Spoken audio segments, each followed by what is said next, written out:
Welcome. If you're new to the channel, my name's Gabby Reddick. I'm a filmmaker and photographer, and in today's video, I'm going to show you how to take the lighting in your videos from looking like this to this in just a few simple steps and with one super budget-friendly LED light panel. So, let's jump right in.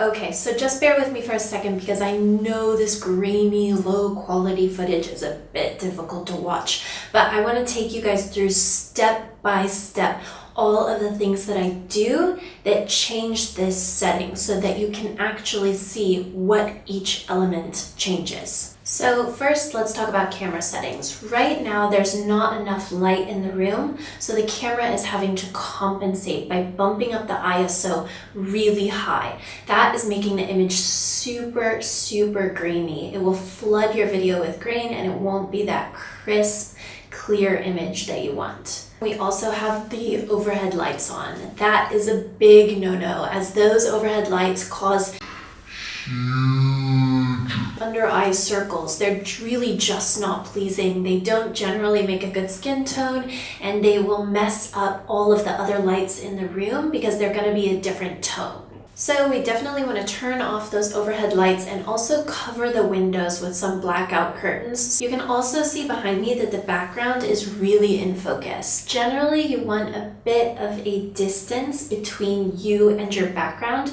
so that you don't lose focus and your subject can really stay focused on you. The first two steps in changing our scene are going to be done simultaneously. This is going to be the key light and our camera settings. For my key light, I'm just using a generic LED light panel that I ordered from Amazon, which I'll link below. This light panel is super great and also super cheap. I think it was around $50. If you don't have a light panel or you're looking for one, it's always great to look into light panels that have both color temperature change and brightness adjustments. I'm gonna go ahead and turn this light panel on at about 50%. When I do this, I'm also going to adjust my camera settings so that the exposure is correct. First thing that I'm going to do is bump way down my ISO because I want to have the lowest ISO for the clearest, crispest image. I also want to blur up my background a little bit to really keep my viewer's attention. I'm going to do this by opening up my f-stop. I'm also going to change the color temperature in camera so that we have a less yellowy scene. So now you can see after turning off the overhead lights, covering all the windows, turning on my key light, and changing my camera settings, it's instantly better. But there's a few other little tips and tricks that can make this scene really pop. First, I'm going to add some accent lights, or otherwise known as practical lights. These are any kind of lights that are in your home that you put in the background.